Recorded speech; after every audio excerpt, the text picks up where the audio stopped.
Good. Okay, I'm the chair this year, Aaron Mays, with the Shawnee County Commission. One thing we need to do to start out with, item number 3C, Project Tree Incentive Funding was a late addition to the agenda. I'd like to make a motion to add that officially to the agenda. Second.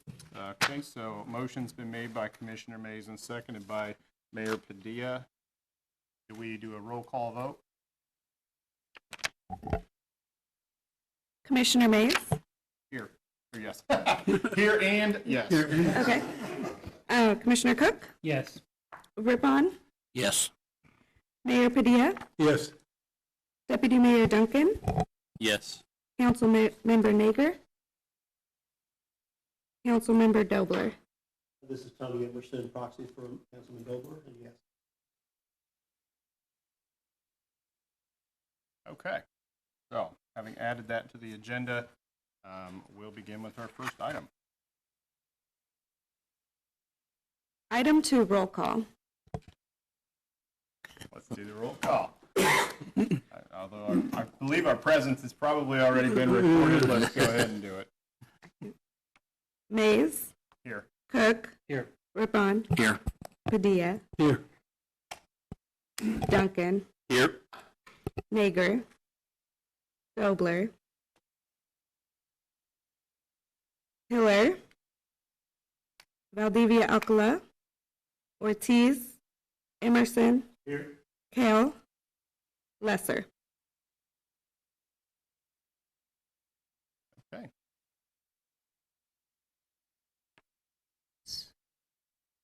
Item 3, action item, approval of the February 9th JEDO board meeting minutes. Okay, we have meeting minutes. I assume everybody has reviewed those. Are there any changes need to be made? Or is there a motion? Mr. Chairman. Yes. I move to approve. Second. Okay, motion's been made by Commissioner Cook, seconded by Councilman Emerson as a proxy for Councilman Dobler. Let's do a roll call vote. Commissioner Mays? Yes. Cook? Yes. Rippon? Yes. Padilla? Yes. Mayor Padilla, I'm sorry. Deputy Mayor Duncan? Yes. Councilmember Nager? And Councilmember Dobler? Yes. All right. Next item, please. Item 3B, action item, approval of 2021 Go Topeka Auditor's Report. Good evening. I would like to introduce our auditor, Karen Lynn. She is a director with BT & Co., and their firm performed our audit this year. Welcome, Karen. Good evening. I believe you have 2 documents from the audit. One is a report to the Board of Directors of Go Topeka, and the other one is the financial statements themselves. What I'd like to do is just spend a few minutes of the time I have this evening on the one that is entitled Report to the Board of Directors. That document includes the results from the audit process and are the pieces of information that are important for you to hear from me as the auditor. So I'm going to, if you want to follow along in that document, I believe you have a copy of it. I'm going to start just behind the table of contents. So our responsibility after we're hired to perform the audit is to perform the audit in accordance with generally accepted auditing standards. Those standards require that we plan and perform the audit with the objective of forming an opinion about whether the financial statements are free of material misstatement. So we design our audit with that objective in mind. We were able to issue an unmodified opinion, which is the highest form of opinion that can be given to a set of financials, and does state that in our opinion, the financial statements are free of material misstatement. As a part of our audit process, some things that we do, I'd like to just kind of list out for you so that you're aware of that. We exercise professional judgment and maintain professional skepticism throughout the audit. We identify and assess the risks of material misstatement of those financial statements, whether due to fraud or error, and we design and perform audit procedures responsive to those risks. We obtain an understanding of internal control relevant to the audit in order to design audit procedures that are appropriate in the circumstances.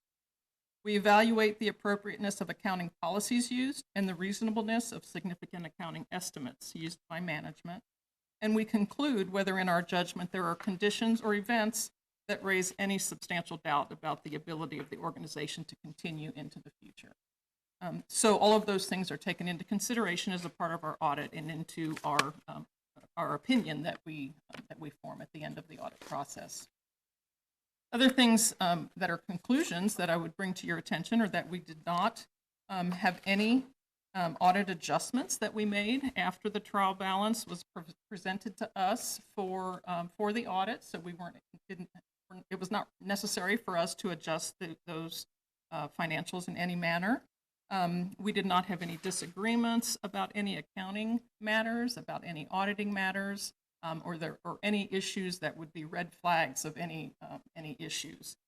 Anything along those lines, disagreements or any difficulties, anything like that, we would have brought to the board at the time that they came to our attention, not waiting till the end of the process. So we did have great cooperation, great preparedness. Information we requested was provided to us efficiently and timely. So no issues or problems at all.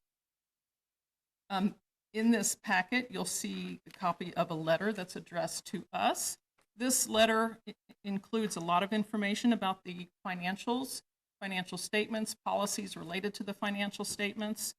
We do encourage you, as you read through the financials, to also read this letter. It can help as you read the financials to be able to digest that information and have that much more information about the financial statement process. There is a lot of information in here that can help you with that understanding and can help with fiduciary responsibility towards financial matters as that relates to these financials for you. So with that, I would open for any questions that you have about the audit process or these conclusions. Okay. Any questions for Karen? Seeing none, thank you very much. Is there a motion? I'd move to approve. Second. It's on the agenda with an approval, so believe we have to approve the report. So we've got a motion made by Commissioner Rippon, seconded by Mayor Padilla. Let's do a roll call vote. Commissioner Mays, Yes. Commissioner Cook, Yes. Commissioner Rippon, Yes. Mayor Padilla, Yes. Deputy Mayor Duncan, Yes. Councilmember Nager, and Councilmember Dobler, Yes. Emerson by proxy. All right. Thank you. Next item, please. Item Actually, three- we need to get the vote on that. What was the total on that? I'm sure it passed. 6-7. Okay. Yeah. Only one person missing. All right, motion passes. Next item, please. Item 3C, approval of Project Tree incentive funding. Well, good evening, and thank you for allowing us to squeak one more action item in this evening. That will help allow a local company to move forward with some expansion plans that we've been working on with them for quite some time.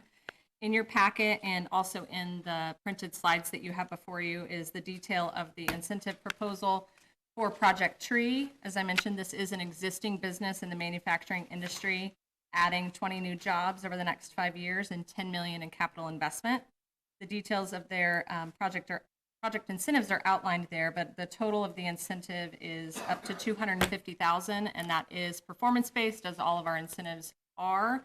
The economic impact for this project is just under $104 million over a period of 10 years, representing an ROI for this incentive of 298%.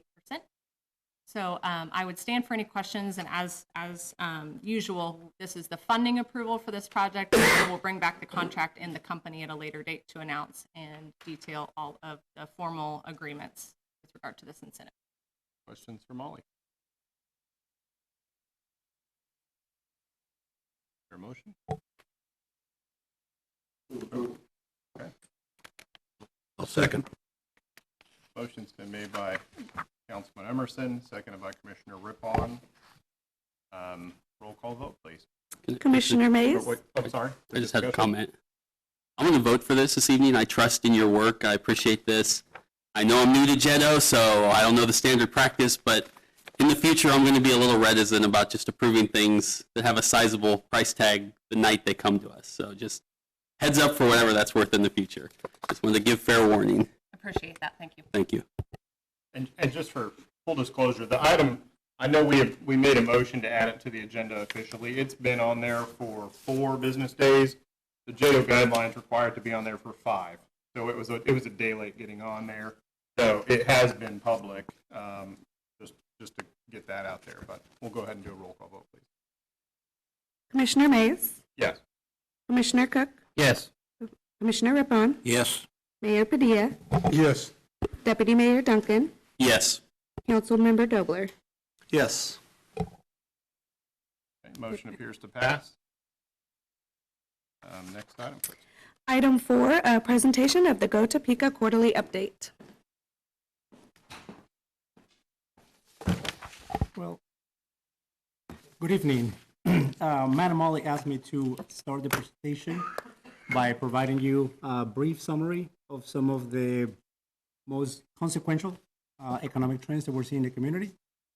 I would say in general, we saw many positive economic changes, but at the same time, I would argue that the goalpost should continue to move as complete complacency and complete satisfaction should not be our objective. So, for example, in the past decade, how poverty have changed and what has been the effect on community members. So in 2010, we'd had more than 30,000 people in Shawnee County living in poverty. These gave us a poverty rate of roughly 17.5%. Moving forward to 2020, that number decreased to 10.5%. So there's multiple ways that we can see these numbers. On one hand, this means 12,000 people in Shawnee County were lifted from poverty. At the same time, this also means that 18,000 people in Shawnee County live in poverty as of 2020. Regarding income, the average household income increased by 24% between the same period, 2010-2020, to more than $75,000. This means that the average household in the county has an income of a little bit more than $75,000 per year. As of the last quarter of 2021, the average annual wage for worker in the county was slightly more than $51,500. This was a 4% increase from a year ago.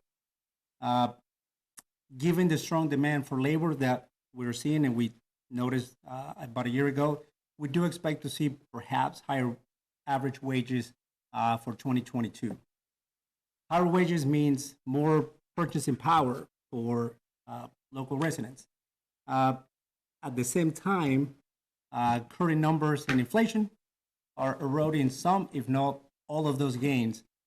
We are seeing higher prices in fuel, in food, and in energy. So in terms of jobs, as of the last quarter of 2021, there were almost 94,700 jobs in the county, which is a significant improvement from a year ago. So this is 2,000 additional jobs from a year ago. I apologize that I have to give you the two sides of the coin, but once again, at the same time, this also means that there are still 1,700 less jobs in the county compared to the average pre-pandemic levels. So there are other community-wide level projects that the partnership is working on, such as identifying solutions related to childcare. And childcare, it has a direct impact in our local workforce. We also have two distinct task forces. One is related and focused on housing and how identifying solutions to the housing crisis that we have. And another one related to strategic population growth. Community leaders from both private and public sectors are supporting this effort. And at this time, these two task forces are working independently, but I will imagine that at some point, these strategies will collide, as these two topics are pretty interconnected.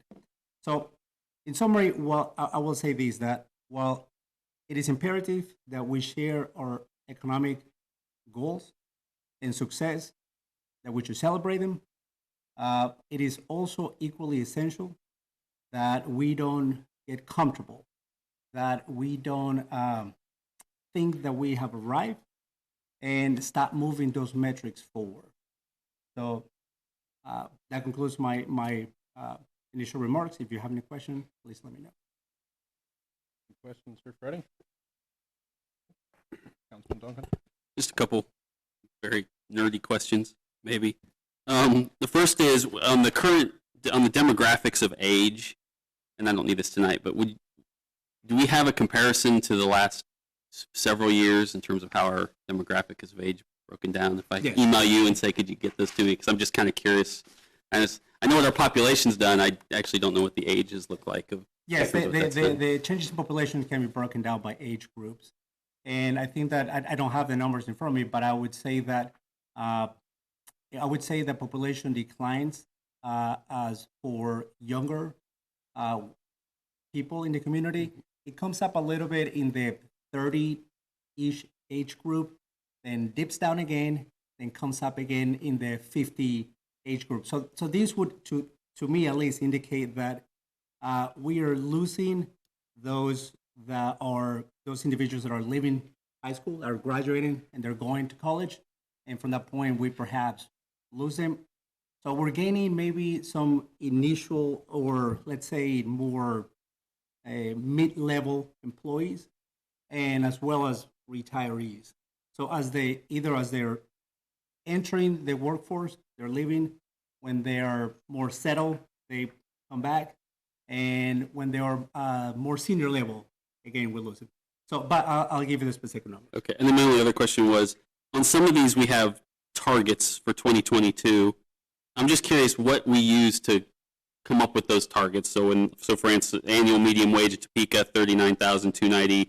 Our target was $39,000. I mean, you don't have to do that specific, but I'm just curious what we use to come up with these target numbers. I remember that, because I was at the partnership when we started the strategy.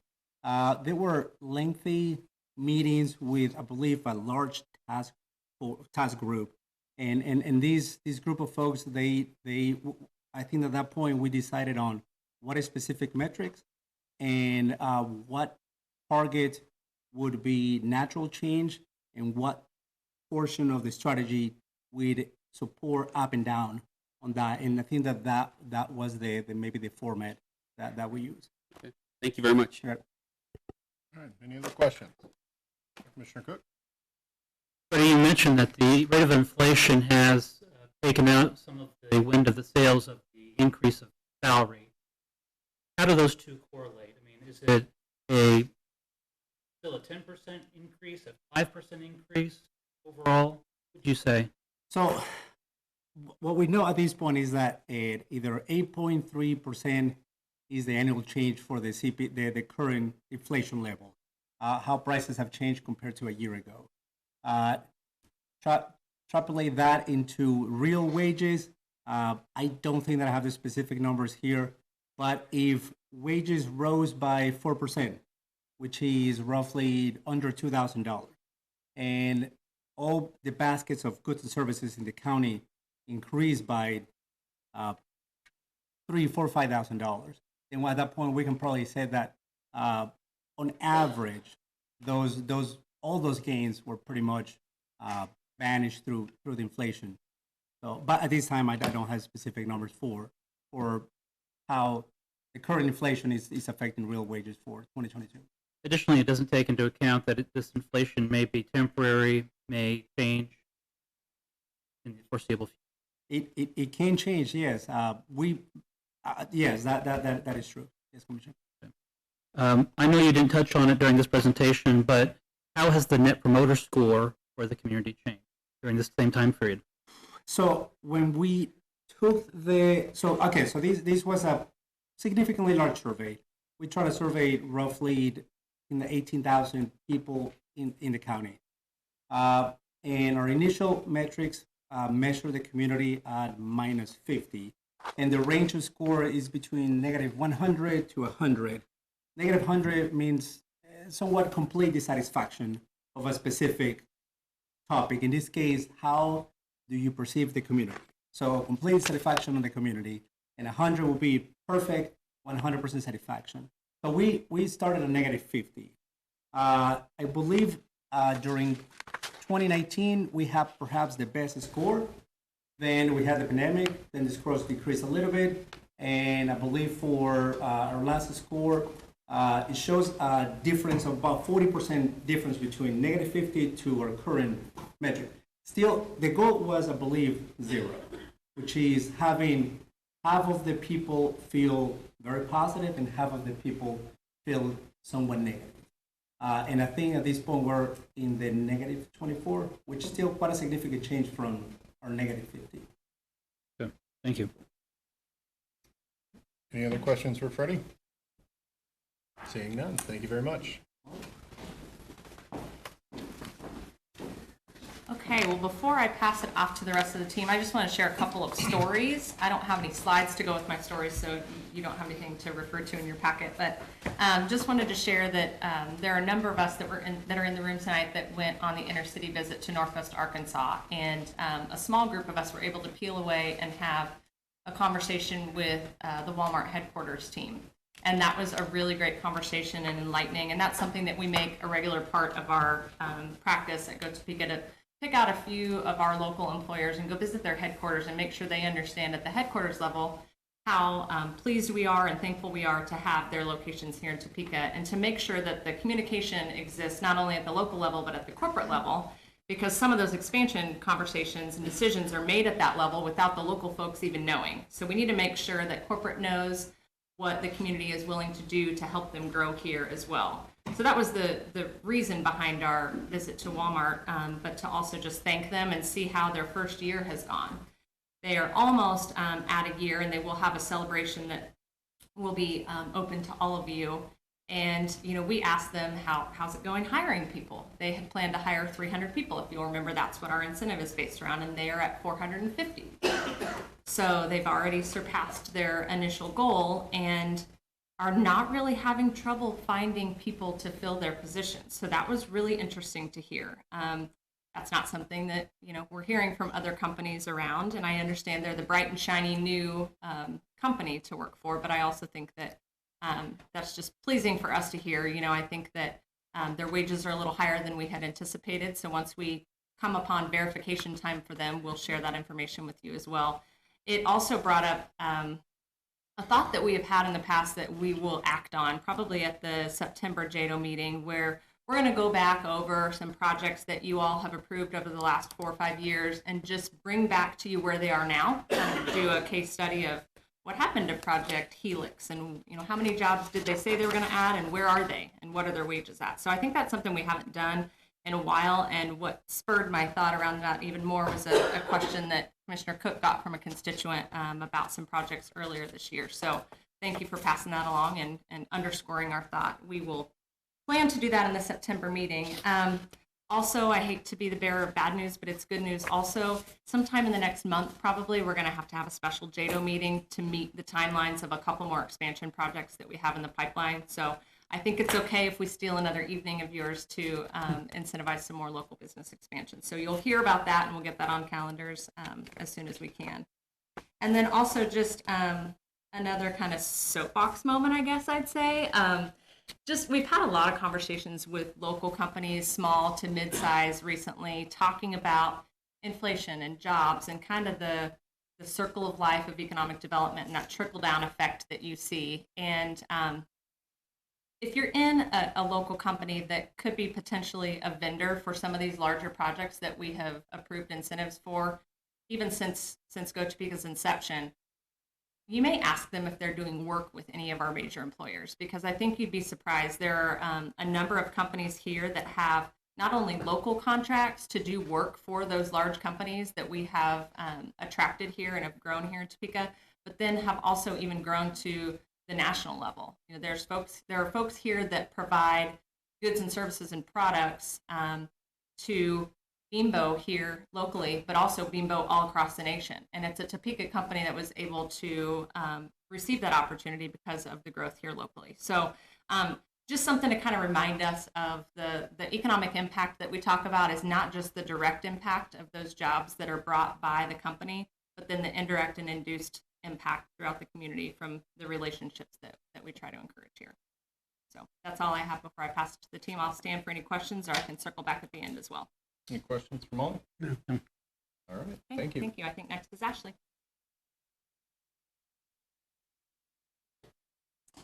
Hello, I'm Ashley Lehman with Go Topeka, Business Development Manager. First, want to talk about the active project pipeline. I believe once the quarterly report was put out, it reported that there were 28 active projects. Since then, we've actually had 3 more come in, so we are very, very busy. As you can see on there that we have 31 right now. So along with being really busy, I wanted to see how that compared to past years. So wanted to pull the numbers, and in 2021, the total projects that we received and came in, whether we submitted or not, were 35 total. And so far for this year, we're already at 23. So very, very active, very, very busy. And that's really coinciding with everything that we are hearing at conferences. Every part of the country and in every industry, they're busy, looking for shovel-ready sites, looking for speed to market, and some even looking for those central facilities in the U.S. that might be coming here for the first time. So office space is few and far between as we shift for looking at new and how the remote working is affecting, but additional issues that they're talking nationwide about are workforce, housing, and childcare. So kind of in line with everything that we hear locally. Also wanted to provide an aviation update. We've been working on a brochure that really highlights the assets that we have at Topeka Regional. So this will be a really great marketing tool for us to use, and also that we can share with our consultant. He'll actually be attending a global conference in Farnborough in July, which is in the UK. There's over 97 countries there, over 1,500 vendors. So they'll be able to use this marketing piece to really highlight Topeka. We connected them with an individual from the Kansas Department of Commerce. So they'll be working together, highlight Kansas, and again, have this piece to showcase what Topeka has to offer. We are continuing those meetings with MTAA, and the board is actually considering action towards the investment needed for design and environmental readiness to really get those sites prepared and meet those pre-development qualifications. So we're really excited to see the movement continue in all the aviation efforts that we're putting forward. Again, along with being busy, we've also had 2 site visits just in the month of April. Again, these are really, really different. None of them look the same. The first one was a 30-minute call virtually. Only one person representing the company asked a few questions, and that was it. We had no idea who the other communities or states were, really no information at all. The second one, a team of 15 people came in. It was a 2-day process, and we knew the other communities that we kind of up against, but they've pitched it as it's not a community versus community. It's really how the communities can work together to highlight Kansas as the state to be in. So it started with 20 states. They narrowed it down to 3. We are one of them, and then Topeka is one of the 5 communities that was in the room. So we were with higher educational representatives, some local businesses, and then those communities, and really got to highlight Kansas. And it was really cool to see the collaboration come together to highlight Kansas versus just a community versus community. So they do still have 2 sites to visit, or 2 states to visit rather, but we're hopeful. There were some great serendipitous things that happened out on the land that we were touring. So we're hopeful to hear back from them. On the next slide, you'll see information about a business retention survey that was sent out. So in mid-April, we sent this out to our local businesses in the community. And this was both large and small. I believe the one before that was targeted towards our larger employers. This one, we included some smaller companies. So the goal was to really get a pulse and gain insight into the current and future goals of these companies and see how Go Topeka can help them achieve them. So whether that be incentives through JEDO, through Go, or informing them even on the state incentives that they have access to, or passing along our information with the small business incentives, really just wanting to connect them to the resources that we have here and be there for them and start those conversations. So as you can see, over 350 surveys were sent out. Over 90 companies have completed them. And then you'll see there that 46 are likely or very likely to increase their capital investment in the next 6 months, and then 57 are likely to increase those the number of employees that they have. So we've already started scheduling meetings and hope to grow those relationships and be a resource in any way that we can. And that is all I have. Any questions? Any questions? Commissioner, Councilman Duncan.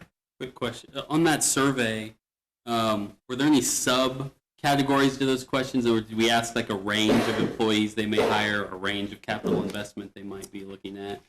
No, we didn't capture any information like that. It was more or less to get information if they are looking for those, so then we can start those conversations and see how we can help. Because if it's, $1 million versus 50 million, it's kind of a little different conversation. So. Great. Thank you. Yep. Any other questions? Okay. I believe Trina is it. Thank you. I'm breaking the cycle. I forgot to mention something Matt reminded me of. Something that we need to celebrate that we haven't gotten to, but we will. Mars added 100 jobs and $175 million in capital investment.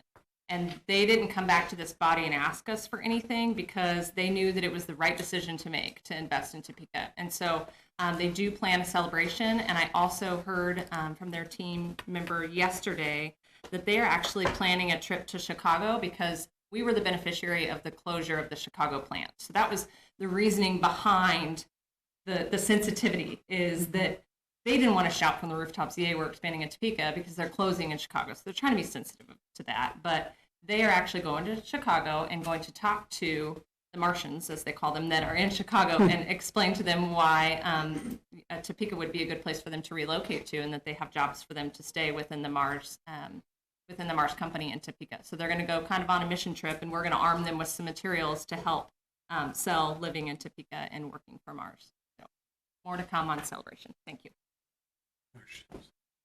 Yeah. I hope to welcome some Martians to Topeka soon. Hi, I'm Trina Goss, the Director of Business and Talent Initiatives. So earlier when Freddie was talking, he touched on a couple of different task forces that we have started. So I'm going to give you a little bit more information about the Housing Task Force, and there is a slide included for this. So a group of housing industry experts that include both county and city representation, realtors, builders, developers, and others with a vested interest in local housing have convened together twice now to form the Housing Advocacy Task Force, which will address the Topeka and Shawnee County housing strategies that are lined out in Momentum 2027 strategy. This task force will be very action focused, and as a task force, it's not something that's going to carry on forever. There is a beginning, there will be an end. We're hoping, our plan is to hopefully have an end within a year or so, but we'll see where the need is at that time. The primary focus will be on mid to upper level housing. However, we do recognize the need for affordable housing as well, and there is, to my understanding, another group that's also working on that. Which is why we're really looking at the workforce needed housing instead. So the most recent meeting was last week, and it was a 2.5-hour long meeting facilitated by Michelle Stubblefield. And she helped the group identify what our aspirations are for Topeka and Shawnee County as far as housing goes, what challenges and gaps we're facing to meet those aspirations, and then what priorities we have as a group to work towards that. So some of the aspirations that the group identified include creating more mixed-use development, not just downtown, but all throughout the city, creating and building more apartment complexes that have amenities that might attract some of the younger generation, young families, people that are just getting out of college, and revitalization and restoration of existing properties and vacant lots throughout Topeka, and also building new homes that are high quality, but maybe a little bit smaller in size at a more affordable price point for those young families that are just starting out. So some of the gaps that they have noticed are labor shortages, which is true in just about any industry right now, but just finding those skilled workers that can do the work on this construction and revitalization. Also funding for things like infrastructure, sewer, water lines, roads, supply chain costs, and just the timeliness of getting the supplies that are needed for builds and construction. Marketing. So marketing wasn't something that I personally really thought about until this conversation came up. But Bill Fyander with the city had mentioned that there are 6 years worth of available lots in Topeka that are ready to be developed. Whether those are privately owned by a developer already who only wants to be the one to do that work, or if it's lots that are available for another developer to work on. We're not really sure what the issue is there quite yet, but getting the message out to both regional and national developers to let them know that we do have space available for development in Topeka. So that's where the marketing comes in. Also, potential developer incentives, and then having a central point of contact is another gap. And what that means is if we have a developer that's from, let's say, Nashville, do they know or do they have a central person that they can reach out to get the resources and the information that they need about Topeka, about Shawnee County, on potential options or incentives that they might have for building? So those are some major issues.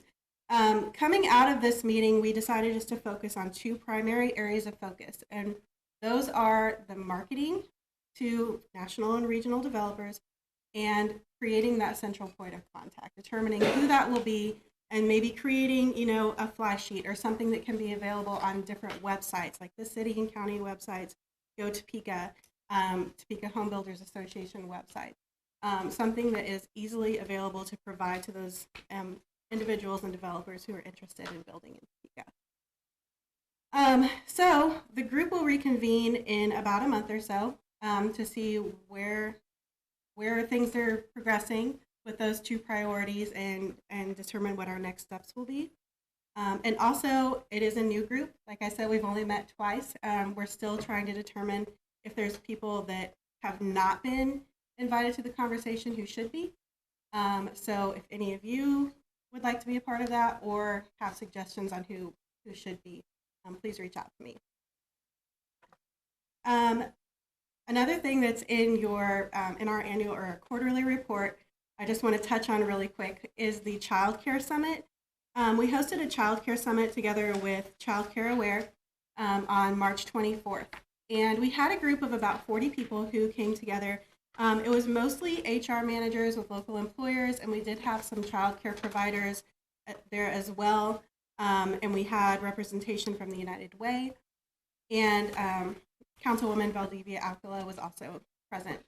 It was a really passionate discussion. It was a 1-day summit to really talk about the lack of available childcare in Topeka. And the 2 major concerns that came out was the cost of childcare for the parent and the rate of pay for childcare workers, which across the state is about $9.25 an hour. So this group was just really informative. We did hear a lot of data. We heard about what some other communities are doing. It was a very informative summit. And also going along with the part of Momentum 2027, there will be a child care task force that is coming out of this. We're still in the development stages of that. Same invitation. If any of you would like to be a part of that, or you know someone who would be a great asset to that task force, please reach out.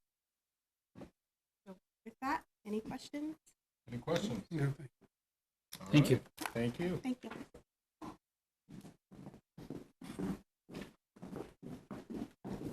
Good evening. Evening. Glenda Washington, Chief Equity and Opportunity Officer. I'm gonna just share with you that I am working specifically on women minority business. I am working on the equity and opportunity and working with PPAC as well. I'm no longer working specifically with small business. That's Lori. So I'm just wanting to kind of give you an update. I'll be, from this point on, focusing on those areas, sort of looking at foundational needs for minority businesses. and women-owned businesses, veteran-owned businesses as well. So what have we done? I gave you in your packet, you have the opportunity to take a look at what we did last quarter, and I'll share with you the updates for this quarter. We finished our DEI strategy, and that DEI strategy is going to melt into what we do with EMBD or WMBD. It is going to have us look a little bit at supply diversity, looking at equity and opportunity across the board. And then when we talk about the Momentum 2027, it's going to be equity right in the center of that, and we're going to make sure throughout all the things that we do in the partnership, equity will be centered. We identified 3 pillars. One is awareness, to make sure that everybody in the community is aware of what we do, that we communicate it well around equity and opportunity. Inclusion, to make sure that we look at those things that are hindering growth in our community and that we are totally inclusive when we talk about the possibility of contracts with the city or county, or looking at corporations and what they can do to help spur business in our community for the small business or the minority business. And so we'll be pushing that. You will see us doing some things a little bit differently around equity and opportunity. The second thing I wanted to tell you about is we did a tour last quarter of 8 businesses, and the mayor was not with us, but his spouse was, and she did a very good job. But we did a tour of about 8 businesses, and the whole goal behind that, we had the SBA administrator with us, but the goal behind that was take a look at the businesses in our community, look at where some of the hindrance of growth might have been, and just let him see that we had a well-rounded, rich history of various kinds of businesses, a whole variety. This trip, this tour, was specifically for Latino Hispanic businesses, and so we built a tour around that. He got to meet some of those businesses, and we plan to do that again. We were looking at minority businesses across the board, and women-owned businesses and veteran-owned businesses. We have some work to do as far as uncovering the veteran-owned businesses. We have not done a good job of keeping tab on them, but Christy, who is our PTAC person, she will help us identify and locate those individuals so we can actually uncover what their needs are as well. Kansas Women's Economic Development Task Force just launched about a week and a half ago. And these individuals are a group of women that are leaders in the community, and they're looking at developing a sort of a whole history of listening session. They'll be visiting 5 communities, finding out what women's experiences are, uncovering barriers like pay equity or inequity, child care, family leave, broadband, those kinds of things. We are the kickoff community. So on June 23rd, they'll kick off the program here, bring in, we hope to have a room full of women because we want to hear their voices and hear their needs and look at how we can apply some of our processes that we're doing to assist them. We have in WEMBD, we have created what we call an ambassador visitors program where we go out to small businesses, where we go out to minority-owned businesses and take a look at their opportunities for growth, what gaps are there, look at financial needs and those kinds of things. So we'll be beginning that program in the next couple of days, days. The mural project, if you haven't seen the mural project, go over to Noto, please take a visit. It's on the wall of the Habitat for Humanity building, the Topeka Habitat building.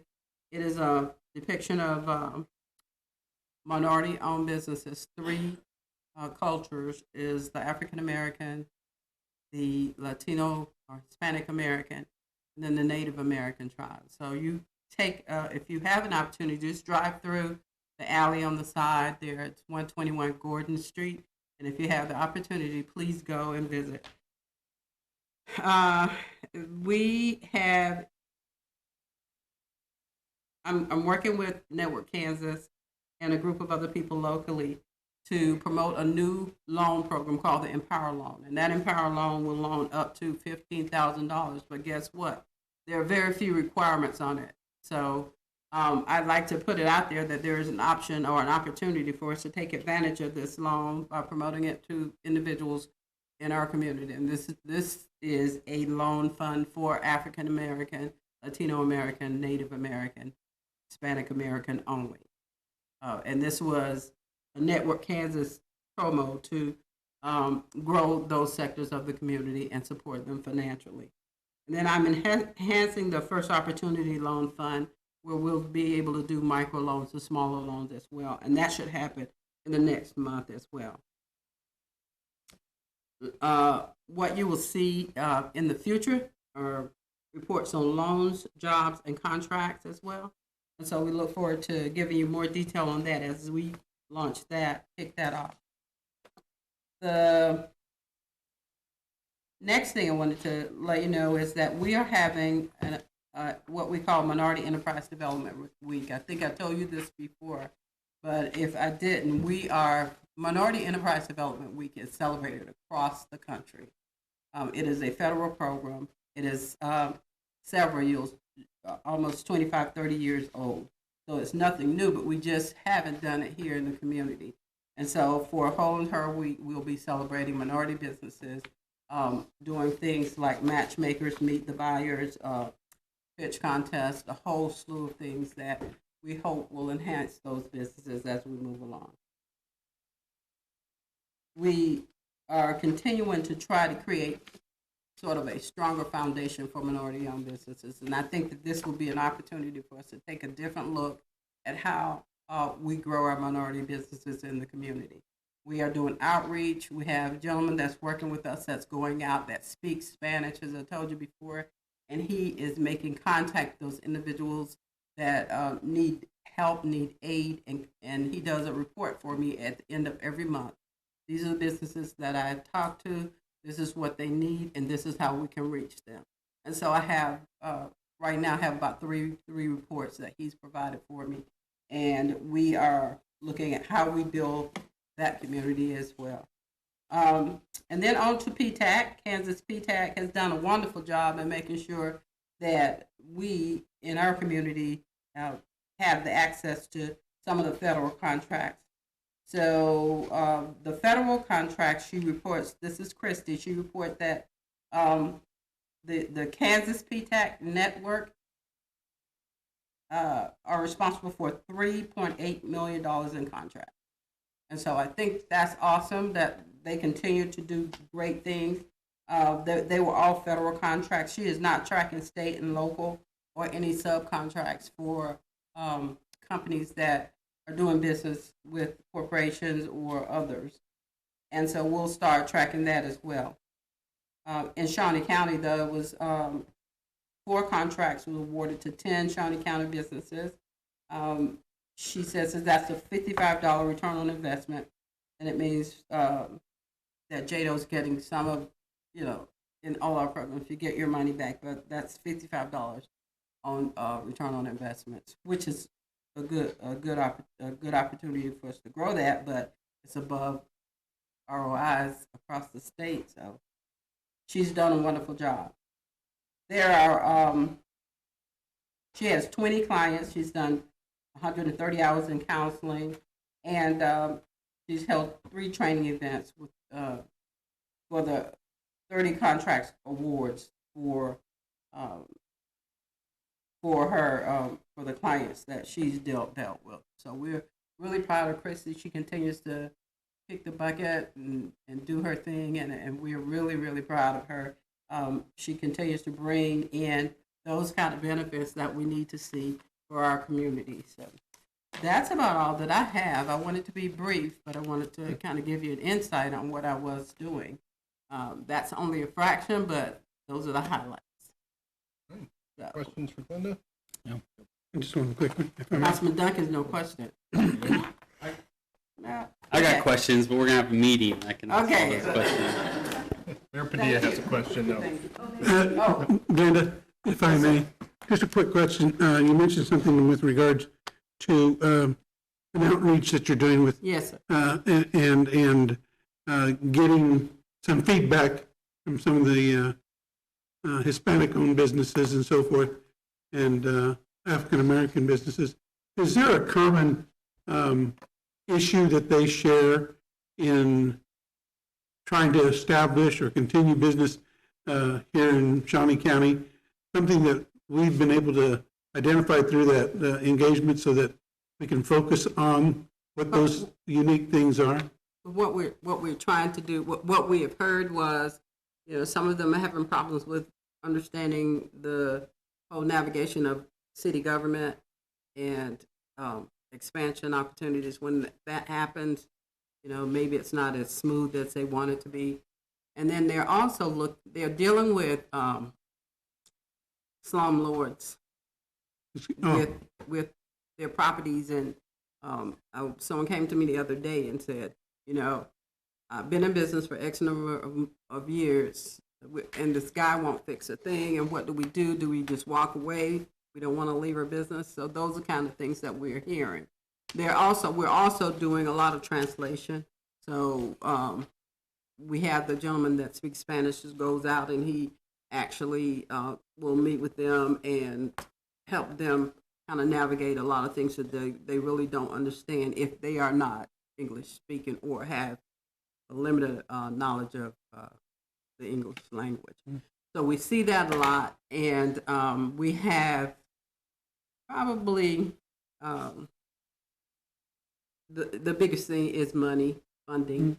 And so one of the things that we want to do is get this Empower Loan Fund out to them so that we can start loaning some of that money that Network Kansas is giving us. And then we want to also lower the loans that we have in the First Opportunity Fund so they could take advantage of that. So a lot of it was, how do we grow without having capital? And how do we get capital if we're not growing? Well, thank you. And the other day at the Small Business Awards, I acknowledged your work with regards to the informational presentations that you had with the SBA. And some of the questions I had with you were about those who attended that information. What kind of follow-up are we doing so that we know that while they were sitting in their seats, they understood at least some of the information, and if not, have some opportunity to revisit it. And I don't want to say, make sure they're doing okay, but touch base with them, because it would seem to me that it's important to kind of see what the outcomes are of your efforts, which I think are admirable, so that we can continue to see that that's something that is helping that small business community. Some of those individuals have been visited. We got to circle back around to a few of them, but some of them have been visited, and we're working on some opportunities, to look at whether they qualify for this empowerment fund. So, thank you. Thank you, Glenda. Thank you. Thank you.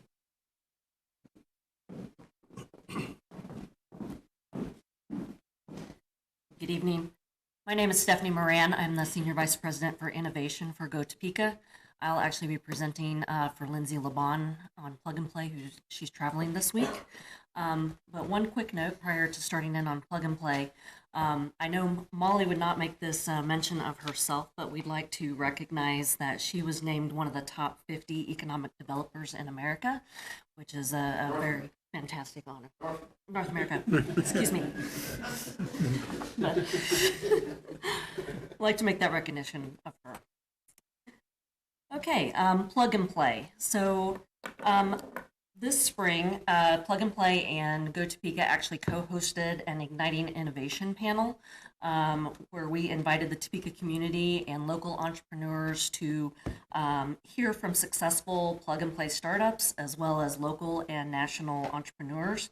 The key topics discussed were the role of community in the startup journey, and we learned a lot about how Topeka and Shawnee County can become stronger at attracting, developing, and supporting those businesses in our community.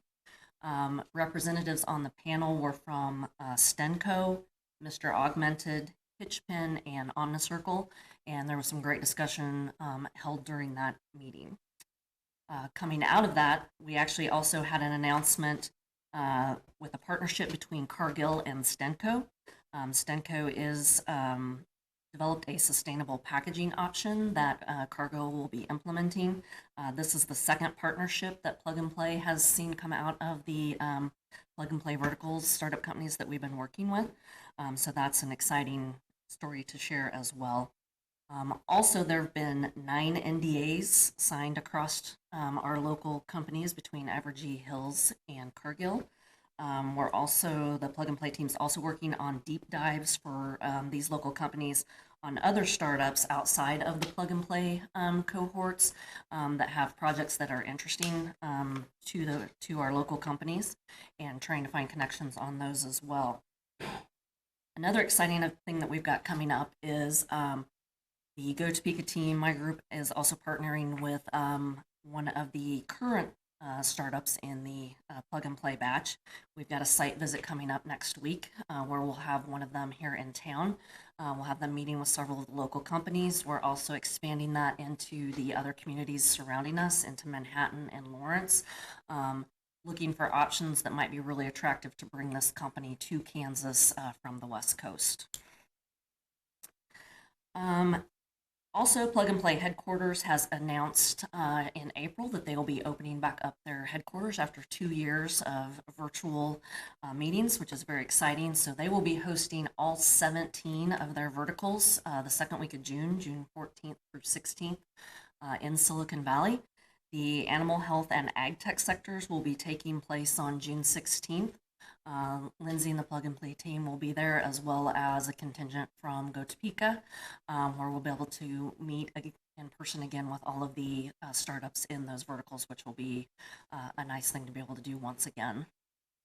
And that's really what I've got for Plug and Play. Are there any questions on that? Any questions? All right. Thank you. Thank you. Thank you. I'll turn it over to Lori for small business.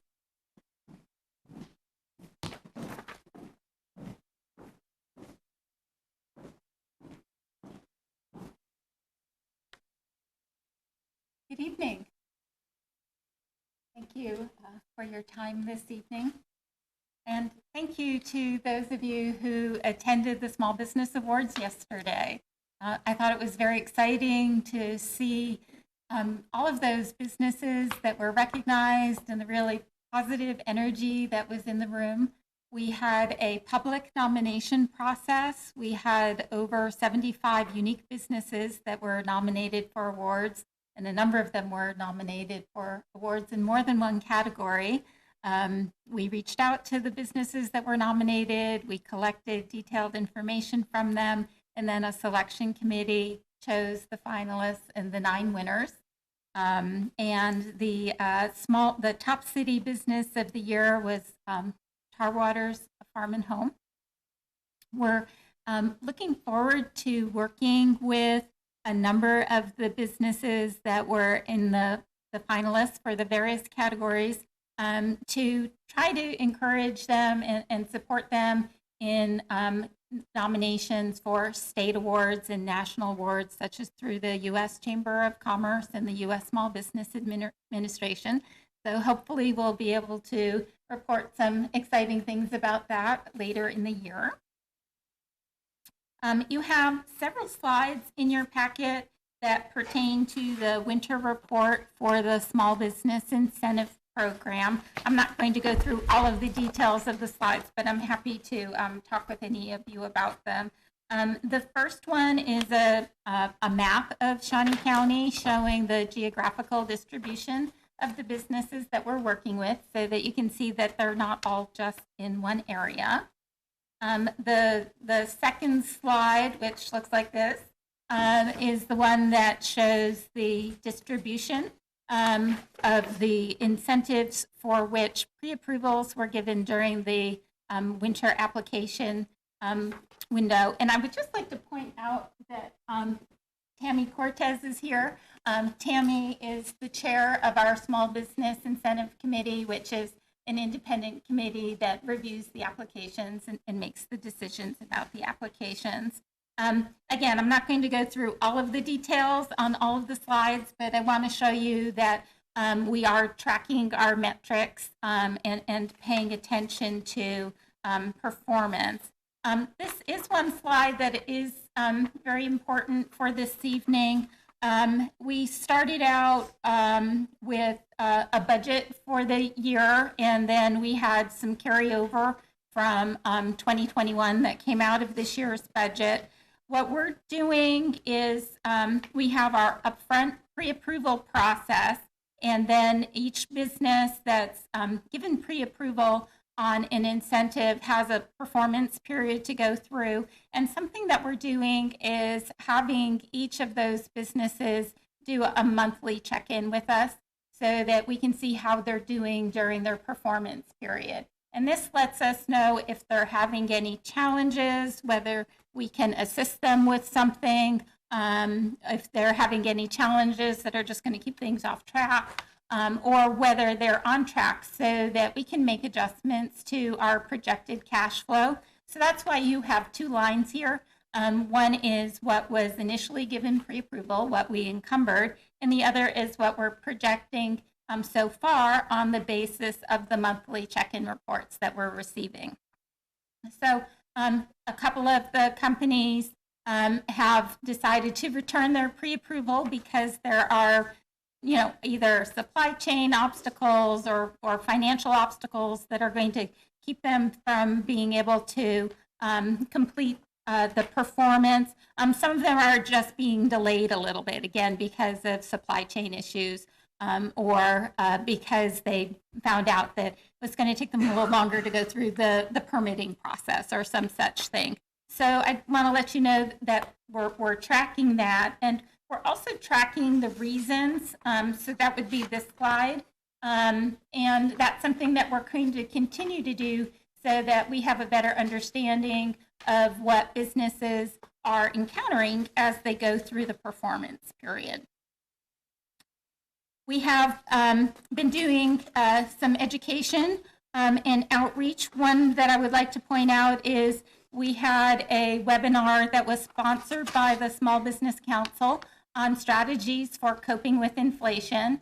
According to the U.S. Chamber of Commerce, that's the main issue that small businesses are struggling with right now. So that's something that we're trying to work with our local small businesses to stay on top of. I was recently in Salt Lake City for the U.S. Chamber of Commerce Small Business Council spring meeting, where we had council members from around the country that worked on issues that are affecting our small businesses. So I was there representing our small business community and also learning about what was going on around the country. So on the slide, we have the topics that we talked about. One of the big things that was coming out of that is the Small Business Bill of Rights, which is something that we'll be talking with our businesses about to collect their stories to give more meaning to what's going on in that document. As Stephanie Moran mentioned, we do have a company that's in the current batch of Plug and Play that's coming out to visit us next week. That's a company that we were able to connect with through a webinar series that we collaborated with Plug and Play on. And so that was a way for us to engage with those companies. And hopefully that's something that we'll be able to keep that kind of engagement going. We are, it seems to be survey season. A couple of people this evening have already talked about surveys. We're conducting an entrepreneurship ecosystem survey because we want to understand where we're at, what the needs are, where people are discovering obstacles, and where we're having successes, and what kinds of resources they're using. This is something that we will be sharing that content on Deal Room. So that would be the slide. Deal Room is we're in the process of working with the company to get our platform set up for Topeka. Deal Room is going to track startup activity in our region as measured by external investment in the companies. And that's something that's really important for us because it'll give us an understanding of exactly where we're at, whether there are companies that aren't already on our radar that we should be engaging with. It'll enable us to track our improvement over time. It will also be a way for venture capital to find companies that are located in this area and see what we have going on so that they can appreciate our efforts to become a regional hub of innovation. It's also something that startup companies can provide. They can connect with us to provide their information, to get put on the platform, to help them be found. We're also going to be able to curate content about our region so that investors and startup companies can know more about what we have going on. And there's some potential that we're going to be able to bring Manhattan and Lawrence in on this so that we can make it a regional platform and show more activity and attract more interest to this region. So that's something that we're working on. In conjunction with that, we're also working on our university engagement strategy. We have submitted proposals to both Kansas State University and the University of Kansas for initiatives related to innovation and entrepreneurship-led economic development. We're optimistic about receiving a positive response on both of those proposals. So far in the conversations that we've had, we've been hearing very encouraging things. But this will be something that will allow us to collaborate with the major research institutions that we have on projects that are going to create economic impact through supporting innovation and entrepreneurship. And then finally, I would like to let you know that we're about to launch an entrepreneurship mentor network. It's called Propeller. This is something that's going to run in 3-month cycles. We're going to do a soft launch, if you will, of it on June 1st, working with a limited number of mentors and mentees so that we can test it and find out how it's going before we bring in more people. But that's something that we're excited about because that's something that's really important to a strong entrepreneurial ecosystem. That's exciting. Yes, thank you. Any questions? No, thank you very much. All right, thank you. Thank you for your time.